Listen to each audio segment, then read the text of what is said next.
El mundo recuerda las torres derrumbándose, pero casi nadie sabe qué ocurrió dentro de los aviones antes del impacto. En esos últimos minutos, mientras la nación seguía dormida, 4 cabinas encerraban el terror, la confusión y decisiones que jamás fueron escuchadas. ¿Cómo empezó realmente todo y qué sintió la gente atrapada en el cielo? Era la mañana del martes 11 de septiembre del año 2001. Un amanecer tranquilo teñía la costa noreste de los Estados Unidos. El cielo estaba despejado, la luz era suave y nada, absolutamente nada, anticipaba la tragedia. En los aeropuertos de Boston, Washington y Newark, decenas de pasajeros caminaban sin prisa. Algunos revisaban sus boletos, otros buscaban un último café o ajustaban sus maletas. Nadie podía imaginar que estaban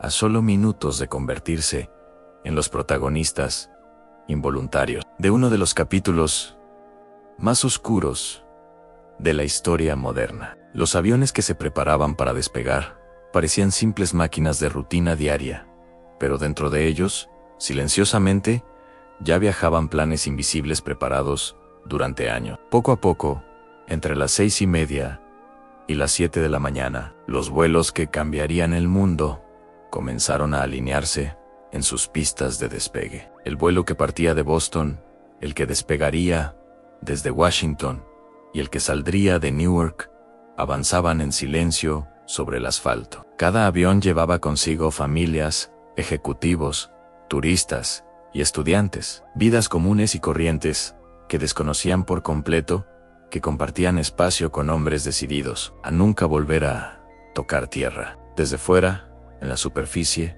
todo lucía completamente rutinario. Pero en el aire, el destino ya estaba sellado. La narración de esa mañana se desplaza inevitablemente hacia el cielo. Era un día casi ideal para volar sin turbulencias, sin nubes, con una visibilidad que se extendía por kilómetros y kilómetros. Los pilotos confiaban plenamente en que sería un día sencillo y sin contratiempos. En tierra, los controladores aéreos observaban pantallas limpias y ordenadas, sin ninguna anomalía. Pero esa claridad, paradójicamente, sería el escenario perfecto para que los secuestradores ejecutaran un plan meticulosamente diseñado para pasar desapercibido en sus primeras y cruciales fases. El aire tranquilo de esa mañana se convertiría en cómplice silencioso del horror que estaba a punto de desatarse. Dentro de cada cabina, los pilotos seguían sus rituales. Revisaban los instrumentos,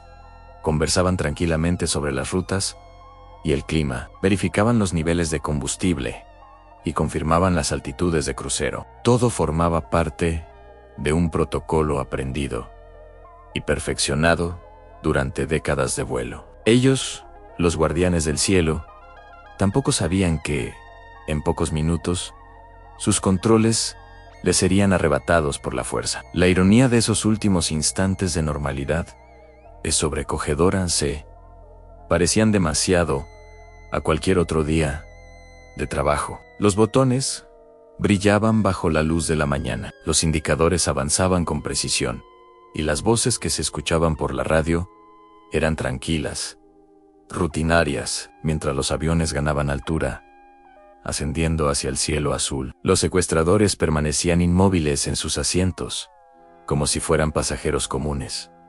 No levantaban ninguna sospecha. Algunos fingían leer, otros parecían dormir. En apariencia, todo era calma y normalidad, pero cada uno de ellos conocía perfectamente el minuto exacto en el que debía actuar. Sus mentes estaban enfocadas, frías, calculadoras, esperando la señal. A su alrededor, la vida seguía su curso. Un niño miraba fascinado por la ventana. Una mujer hojeaba una revista. Un hombre de negocios ajustaba su cinturón de seguridad. El contraste entre esa calma aparente y la violencia que estaba a punto de desatarse creaba una tensión invisible, casi insoportable, que flotaba en el aire de la cabina. En los centros de control aéreo repartidos por la costa este, los operadores seguían sus estrictos protocolos. Sus ojos estaban fijos en las pantallas de radar, observando cientos de puntos luminosos que se movían con una precisión matemática. Cada uno de esos puntos representaba un avión lleno de vidas, de historias, de sueños. Aún no sabían que, en cuestión de minutos, serían testigos de trayectorias imposibles, de desvíos súbitos y de silencios de radio que jamás habían experimentado en todas sus carreras. Esa calma inicial en las salas de control es fundamental para entender la historia, porque es el contraste que hará que el caos posterior parezca todavía más devastador e inconcebible. El sistema que garantizaba la seguridad en los cielos estaba a punto de ser puesto a prueba de una forma para la que nadie estaba preparado. A miles de metros de altura, los aviones volaban sobre un mar de nubes blancas, iluminadas por un sol radiante. Pero dentro de cada una de esas aeronaves, la tensión se acumulaba como electricidad invisible. En cuestión de instantes, los pasajeros y la tripulación pasarían de la normalidad más absoluta al terror más profundo que un ser humano puede experimentar. Lo que estaba a punto de ocurrir no solo cambiaría para siempre la vida de quienes iban a bordo, sino la historia del planeta entero. Y entonces, un avión dejó de responder. El mundo aún no lo sabía, pero el primer secuestro acababa de comenzar. Mientras el vuelo avanza sobre la costa, algo se rompe. En la pantalla de un radar del centro de control aéreo, un punto luminoso parpadea y luego se apaga. Deja de responder a las instrucciones más básicas. En el mundo de la aviación, el silencio no es solo la ausencia de sonido, es la primera señal de que algo se ha quebrado. Imaginen una cabina de vuelo en un espacio lleno de ruidos constantes. El rugido de los motores, el crepitar de la radio, los comandos de los pilotos, el zumbido de la ventilación. En ese universo sonoro, el silencio es un presagio oscuro, una anomalía que grita peligro. En el vuelo que está a punto de cambiar la historia, la desconexión de la radio es precisamente eso, el inicio silencioso de una tragedia que nadie, absolutamente nadie, comprende todavía. Es un vacío que se abre en el cielo, una pregunta sin respuesta que flota a miles de metros de altura. Retrocedamos solo unos segundos al interior de ese mismo avión. Los secuestradores, que hasta ese momento parecían pasajeros tranquilos, se levantan. Sus movimientos son rápidos, precisos, ensayados. Uno de ellos camina con paso firme hacia la cabina. Otro se planta en mitad del pasillo, bloqueándolo. El ambiente, esa calma monótona de un vuelo matutino, se quiebra como un cristal. Los pasajeros sienten una onda expansiva de miedo, un golpe seco en el estómago, pero todavía no entienden qué está ocurriendo. Es el momento exacto en que la normalidad desaparece y el caos irrumpe sin previo aviso. La tensión es tan densa que se puede tocar. Cada respiración cambia de ritmo, se vuelve más corta, más rápida. Cada mirada busca desesperadamente respuestas en los ojos de los demás, pero solo encuentra el mismo desconcierto, la misma pregunta sin voz. La cabina de los pilotos, ese espacio sagrado de precisión y control absoluto, se convierte en un escenario de forcejeo. En cuestión de segundos, hombres entrenados durante décadas para dominar una máquina de cientos de toneladas pierden el mando. Su resistencia es breve, casi simbólica, porque el ataque es rápido, brutal y fríamente calculado. Los intrusos logran entrar, tomar el control y cerrar la puerta reforzada. Ahora, el corazón del avión, su cerebro, pertenece a otros. Desde ese instante, no hay vuelta atrás. El vuelo ya no es un medio de transporte, se ha transformado en un arma, y los hombres que lo pilotaban son ahora prisioneros en su propio santuario. El control se ha perdido, y con él, toda esperanza de un viaje ordinario. De vuelta en el centro de control, un operador observa su pantalla con incredulidad. Una de las líneas de vuelo, que debería seguir una trayectoria perfectamente recta, comienza a desviarse. La línea se quiebra, abandona su rumbo norte y traza una curva brusca e inexplicable hacia el oeste. En el lenguaje de la aviación, los desvíos no autorizados son alarmas rojas inmediatas. Pero esa mañana, en un mundo que aún no ha aprendido a temer al cielo, no existen protocolos contra el terrorismo aéreo a gran escala. La reacción inicial no es pánico, sino una profunda confusión. Los controladores intentan contactar al avión una y otra vez,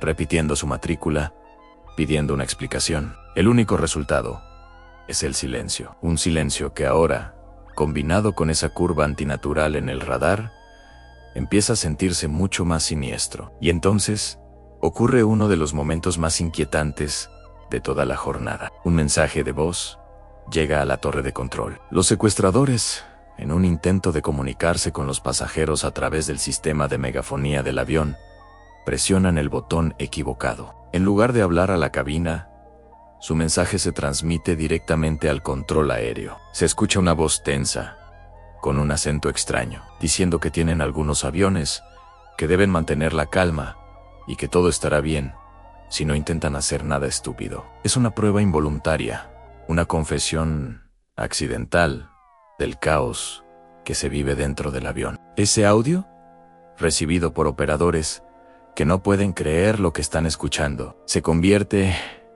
en la primera evidencia sólida de que algo completamente antinatural está sucediendo en el cielo.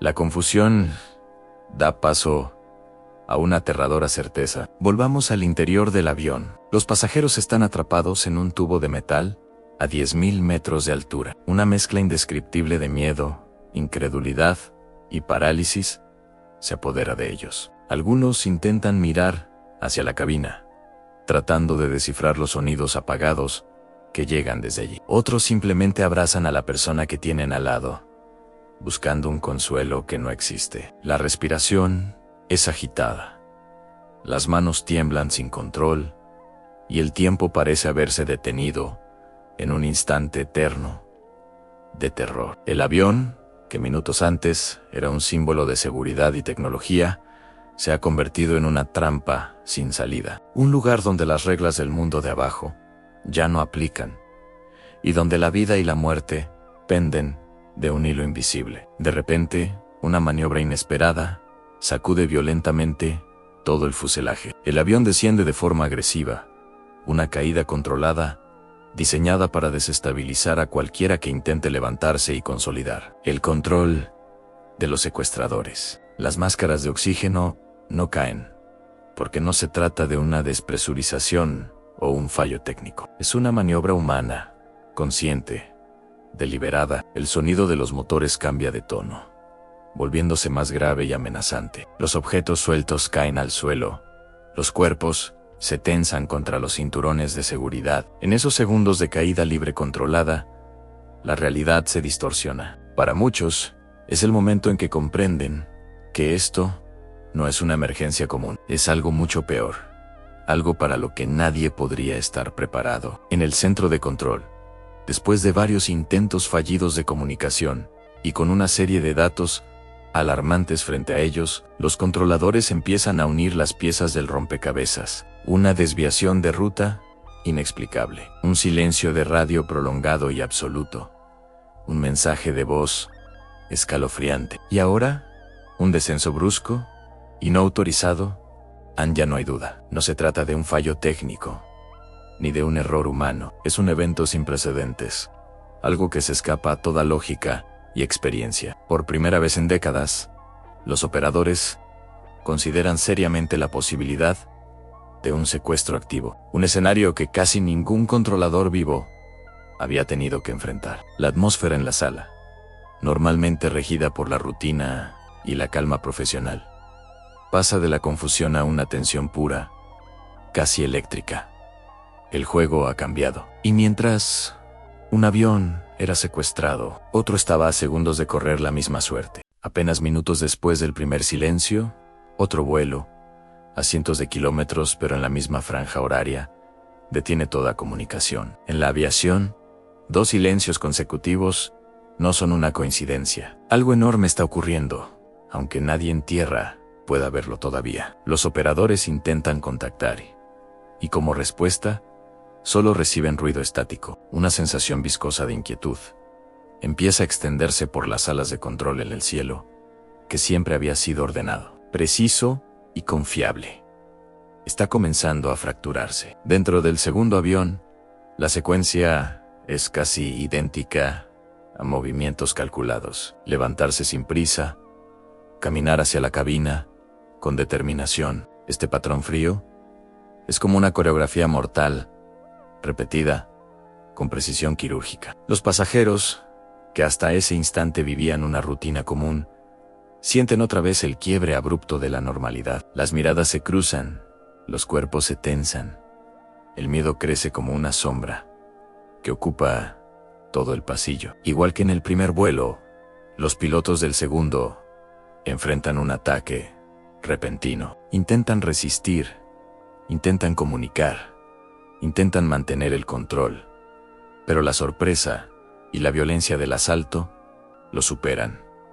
La puerta se cierra con un golpe final. Desde ese instante, la aeronave ya no sigue la voluntad de quienes la habían guiado durante toda su carrera. Ahora está en manos de hombres que jamás habían piloteado un avión de esa magnitud, pero que conocen exactamente su destino final. Desde tierra, los controladores observan con incredulidad como un segundo avión comienza a cambiar su rumbo. Es una maniobra que ningún piloto profesional haría sin autorización previa a un giro amplio, brusco y sin explicación. Los controladores intercambian miradas que revelan miedo, no duda. Este momento marca un quiebre psicológico.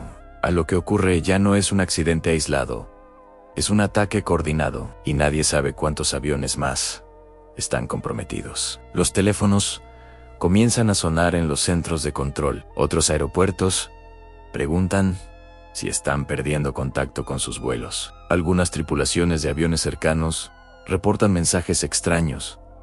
En la radio, el caos en tierra crece de forma lenta, pero imparable. Las pantallas, antes silenciosas, ahora parecen parpadear con inquietud. El cielo entero empieza a sentirse como una enorme red que se está rompiendo por varios puntos al mismo tiempo. Dentro del segundo avión, la atmósfera adquiere un tono distinto. No hay gritos, pero hay pánico contenido. Algunos pasajeros sienten una intuición certera de que esto no es un secuestro común. El descenso repentino, las maniobras agresivas, la violencia en la cabina, todo apunta a algo mucho peor. Los rostros cambian, la respiración se vuelve irregular. El tiempo dentro del avión parece moverse más rápido y más lento al mismo tiempo. A través de las ventanas, algunos pasajeros alcanzan a ver un paisaje que cambia con violencia.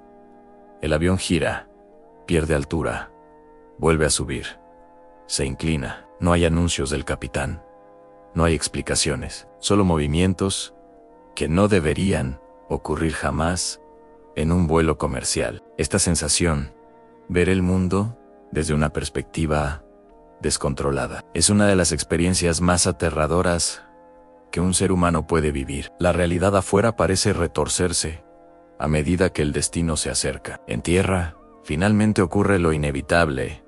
Un controlador pronuncia en voz insegura algo que nadie había dicho en décadas. Tenemos dos posibles secuestros simultáneos. Esta frase es el inicio oficial del caos nacional. La palabra simultáneos aún resuena como un eco que anuncia que la jornada recién empieza y que el capítulo más oscuro todavía no ha ocurrido.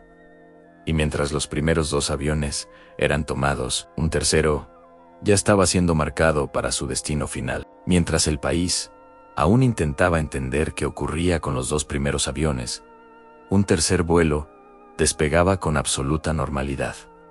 Era el vuelo 77 de American Airlines. Su despegue, que en cualquier otro día habría pasado desapercibido, ahora se convertiría en una pieza clave de la tragedia que se estaba desarrollando. Ningún controlador aéreo sospechaba de él.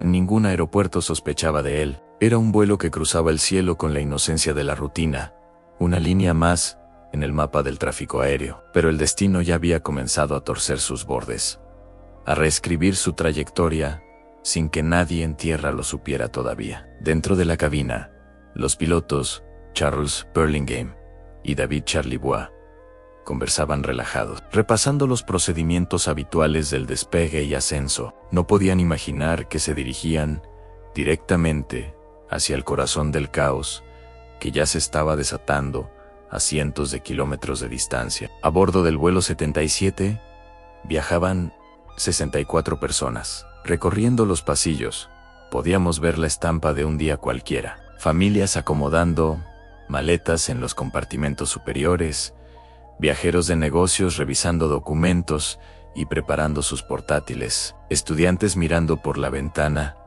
con la emoción de llegar a su destino. Todo parecía normal, sereno, pero en esa calma aparente se escondía una amenaza invisible. Repartidos entre los asientos, sin llamar la atención, viajaban 5 hombres. Observaban cada movimiento con ojos calculadores. Sus expresiones eran neutras, casi impenetrables, mezclándose a la perfección con el resto de los pasajeros. Eran Anhan Jur, Khalid Al-Midhar, Majde Mokt, Nawaf Al-Asmi y Salem Al-Asmi. Como había ocurrido en los otros vuelos, la normalidad era su mejor disfraz, la herramienta más poderosa para ocultar la terrible misión que estaban a punto de ejecutar. La escena se sentía tranquila, demasiado tranquila. Poco después de alcanzar su altitud de crucero, el vuelo 77 se convirtió en otro punto inquietante en las pantallas de los radares. La comunicación, que hasta ese momento había sido fluida y rutinaria, de repente se volvió irregular, luego débil y finalmente inexistente. A las 8:54 de la mañana, los controladores de Indianápolis perdieron el contacto por radio. 2 minutos después, a las 8:56, el transpondedor del avión se apagó. El patrón se repetía, como si una misma mano invisible estuviera desconectando voces en el cielo, una por una. Los controladores aéreos, aunque desconcertados, aún no sabían si era una simple coincidencia, un fallo técnico o una réplica del desastre que ya estaba en marcha en Nueva York.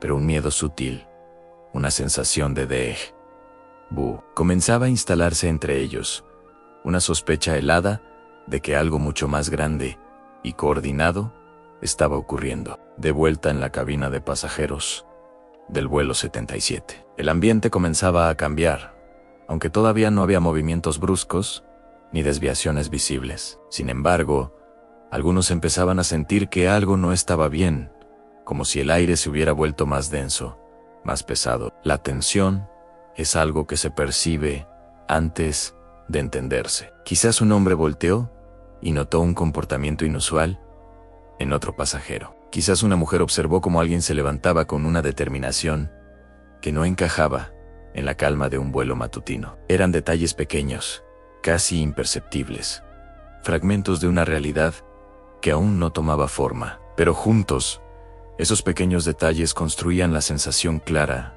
e inquietante de que algo estaba a punto de estallar, de que la paz de ese viaje estaba a punto de romperse en 1000 pedazos. Y entonces estalló. El asalto fue rápido, violento y preciso. Los secuestradores, armados con cúteres y cuchillos, actuaron al unísono. Las voces calmadas que llenaban la cabina desaparecieron, reemplazadas por gritos y un caos repentino. En cuestión de segundos, se abrieron paso por el pasillo hacia la cabina de pilotos. La tripulación intentó desesperadamente bloquear la puerta, pero el ataque fue feroz e imparable. Golpes, empujones, gritos ahogados y el sonido metálico de la lucha llenaron el pequeño espacio. En apenas unos momentos, la resistencia fue vencida. La cabina de mando cayó, la puerta se cerró desde adentro, y el avión, que hacía solo instantes seguía una ruta impecable hacia Los Ángeles, pasó a manos de quienes no buscaban aterrizar jamás. El control del vuelo 77 había sido tomado. Desde tierra, la confirmación visual de la catástrofe llegó en forma de una curva anormal en la pantalla del radar. El punto que representaba al vuelo 77, que había desaparecido brevemente, reapareció, pero ahora se desviaba de su ruta de forma tan amplia y deliberada que cualquier controlador aéreo sabría que era intencional. A las 9:12 de la mañana, el avión giró bruscamente hacia el sur. Luego, poco después, viró de nuevo, esta vez hacia el este, en dirección a Washington, D.C., para los controladores que observaban impotentes. Ese cambio de rumbo fue un golpe en el estómago. Ya no cabía duda, no era un error, no era un fallo técnico. Era el mismo patrón, la misma secuencia, la misma coreografía de terror, replicándose por tercera vez. Y con esa certeza, llegó la comprensión aterradora de que el país enfrentaba un ataque coordinado y sin precedentes. El vuelo 77 comenzó a descender con un ángulo agresivo, una trayectoria que no correspondía a un aterrizaje ni a un procedimiento de emergencia. Era una caída controlada, un descenso que apuntaba directamente hacia un destino preciso, un objetivo en tierra. Dentro del avión, los pasajeros sintieron como la gravedad modificaba sus cuerpos, empujándolos hacia adelante, hacia abajo, hundiéndolos en el miedo más profundo y absoluto. La incertidumbre inicial, la confusión del secuestro, se transformó en un terror indescriptible. En ese momento, ya nadie a bordo dudaba.